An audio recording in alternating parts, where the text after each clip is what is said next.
Bonjour à tous. J'aimerais vous parler de la semence divine. La semence divine, c'est Dieu qui est esprit, qui va prendre une part de lui, c'est-à-dire une part d'esprit, et qui va la semer dans la poussière de la terre, en formant l'homme. Donc, une part de Dieu est mise dans la terre, dans la poussière de la terre, et va former l'homme. Il faut savoir qu'avant de former l'homme, Dieu crée l'homme. Lorsqu'il crée l'homme, l'homme est esprit. Donc c'est là la semence. La partie esprit que nous sommes créés est la semence divine. Cette semence-là va être mise dans la terre. Lorsqu'elle est mise dans la terre, nous devenons une âme vivante. Et c'est cette âme vivante, en fait, qui va maintenant produire tout ce qui va être fruit, tout ce qui va être, si je veux imaginer, les racines, le tronc, les branches, les feuilles et les fruits. Donc, nous, esprits, nous sommes semés dans la poussière de la terre, entre guillemets. L'image qui peut être donnée aussi, c'est nous venons à l'existence, nous naissons de par nos parents dans la chair. Et donc, lorsque nous naissons, nous avons la semence qui est dans le corps et qui fait de nous un être, une âme vivante, un être vivant. Et en fait, pour chacun de nous qui naissons, nous allons atterrir, nous allons arriver dans un environnement qui va nous conditionner. Dans l'environnement, on va être conditionné par le lieu où on arrive, par nos parents, par nos amis, par nos fréquentations, par l'école que nous allons faire, les professeurs, les grands frères, les cousins, les cousines, et toutes ces personnes-là, tout cet environnement-là va conditionner notre manière de voir les choses, de nos pensées.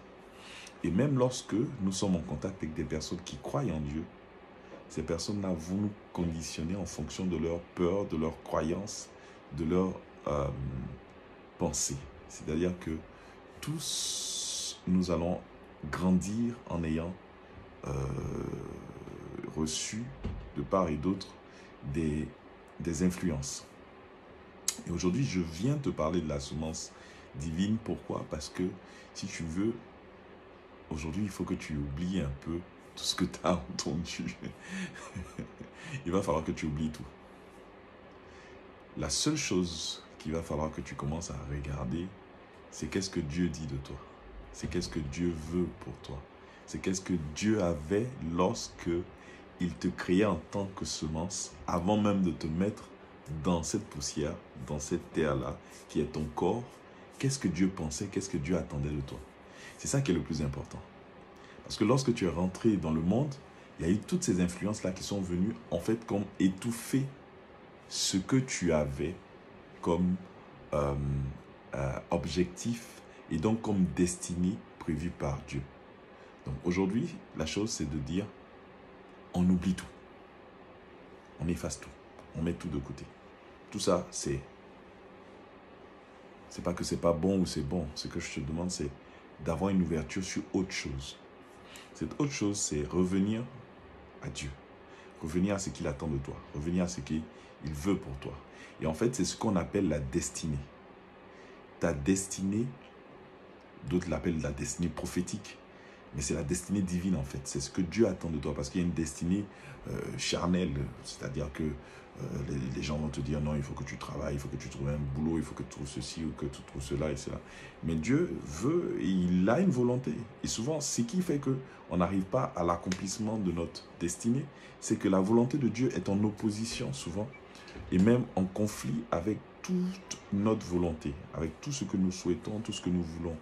Et ça fait qu'on est en perpétuel conflit. Dieu veut nous amener dans telle direction et nous nous sentons, à cause des influences que nous avons eues depuis la naissance, que nous devons aller dans l'autre direction. Et c'est des incompréhensions, c'est des incompréhensions. C'est pour ça que si je prends un exemple, il va arriver un moment donné où le Seigneur va vous dire voilà une opportunité, mais n'y va pas. Et se pose la question, mais pourquoi Dieu ne voudrait pas que je saute sur cette opportunité? Mais en fait, parce que l'opportunité sur laquelle tu veux sauter, mais ne correspond pas à là où il veut t'amener. Des gens avaient, par rapport à les destinées, ils devaient fonctionner dans une atmosphère qui était par exemple l'Europe. Et puis, ils ont eu des opportunités sur place, dans l'endroit où ils étaient, par exemple en Afrique, en Asie, aux États-Unis.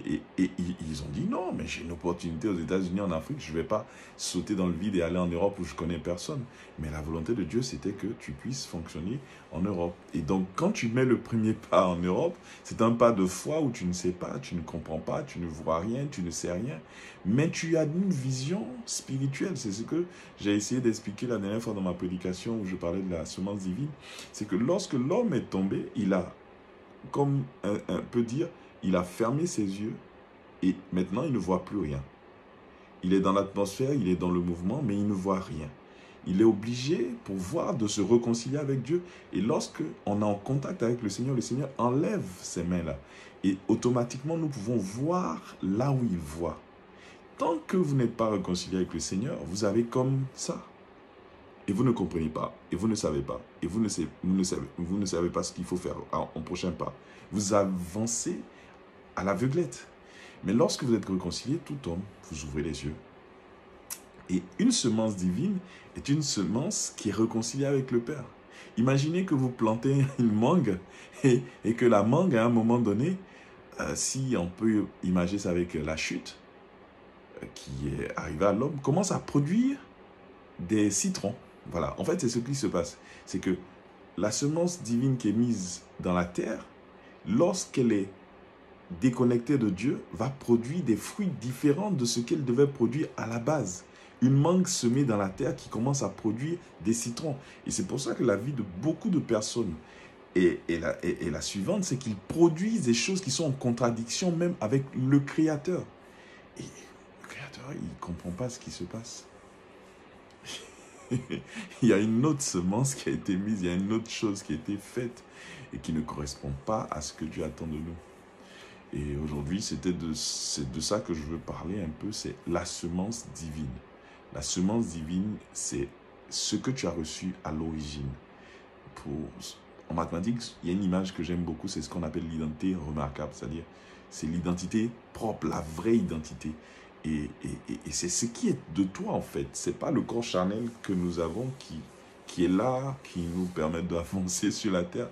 Ça, c'est éphémère, c'est pour un temps, ce n'est pas le définitif. Le définitif, il est spirituel. Et c'est dans le corps spirituel que nous allons vivre éternellement. Et il n'y aura pas d'autre possibilité. Le corps physique n'a pas de possibilité d'aller dans le côté céleste, dans le côté éternel. C'est un corps qui est fait pour un temps. Mais l'esprit doit aller retourner au Père. Et c'est ça la semence, vous voyez. Donc vous mettez une semence, une mangue en terre, elle produit d'autres mangues qui produisent d'autres semences qui vont perdurer. Et en fait, c'est ça, c'est la semence simplement qui reste. Et pour toi, pour moi, qui sommes chrétiens, nous devons vraiment être attachés à cet esprit-là, à cette pensée de semence divine. C'est ça l'original, c'est ça qu'il faut garder à l'esprit, c'est ça qui doit nous guider, c'est ça qui doit nous propulser, c'est ça qui doit nous avancer. Alors aujourd'hui, ma journée, je la passe, mais je me pose la question, qu'est-ce que mon Créateur, mon origine attend de moi? Qu'est-ce qui est la pensée pour la semence qu'il a mise, cette semence divine? C'était quoi la pensée? Ok. Et puis je me pose et je réfléchis, j'analyse, je prie, je jeûne, j'intercède et je fais plein de choses qui vont m'amener à comprendre la destinée que j'ai. Beaucoup de gens se posent la question à savoir, mais je ne sais pas où regarder, je ne sais pas comment parler, je ne sais pas comment chercher, comment trouver ma destinée, comment faire ceci ou faire cela. Bien. La chose que je peux dire à tout le monde, c'est qu'il va falloir que vous travaillez à trouver ces choses-là. Travailler à trouver ces choses, ça passe par ouvrir des canaux, par exemple, de communication avec le Seigneur. Donc, commencez à chercher à l'atteindre, commencez à chercher à discuter, à échanger avec lui.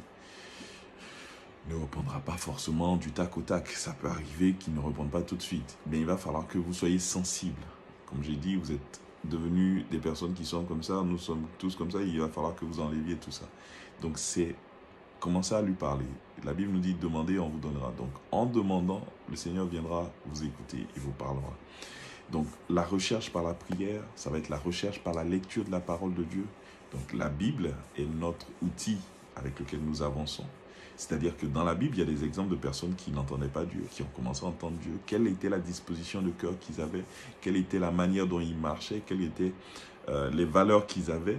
Et toutes ces choses-là ont une importance parce que c'est ces choses-là qui vont vous permettre de vous-même vous mettre en position pour aller vers le Père, aller vers celui-là qui est notre Seigneur.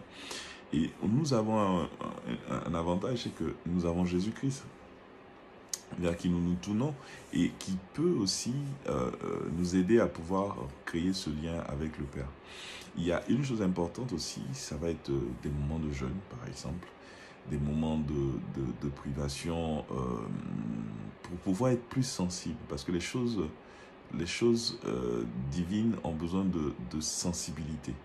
Et donc, la Bible est l'outil par excellence. Vous allez faire des recherches. Donc, ne soyez pas paresseux. Ce n'est pas donné aux paresseux. C'est donné aux personnes qui en sont vraiment déterminées, qui ont vraiment envie d'entendre Dieu. Il va falloir que vous fassiez des recherches. Mais comment il a fait lui? Mais comment il s'y est pris? Et puis, il y a une chose qui est très importante, c'est qu'il y a des personnes qui nous ont précédés et qui ont fait des livres. Donc, il y en a pas mal de livres qui pourront vous aider à